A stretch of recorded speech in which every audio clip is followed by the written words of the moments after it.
ভগবান, আমাকে 100 টাকা পাই দাও না, আমি অনেক চকলেট অনেক আইসক্রিম খাবো। জানো আমি আসছি। টাকা দাও না। কেন, আমি কি করবি? আমি টাকা দেবো। আচ্ছা দাঁড়া দিচ্ছি। এই নে, এটা দিয়া।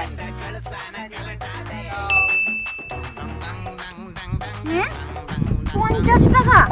হে ভগবান, আমি তোমাকে 100 টাকা চাইলাম, তুমি 50 টাকা দিলে? এই বাচ্চা, তোকে কে এই টাকাটা দিল রে? আমার মা দিয়েছে। কোথায় তোর মা? চল চল তোর মার কাছে যাই, চল। এই আমার 50 টাকা কই? আর 50 টাকা? ভগবান আমাকে 100 টাকা দিতে দিয়েছে, তুই আমার 50 টাকা মেরে দিলি? এই আমার 50 টাকা পাঠাস। আরে এটা ভিখারি না পাগল? পালা তাড়াতাড়ি আমার 50 টাকা দে, তাড়াতাড়ি।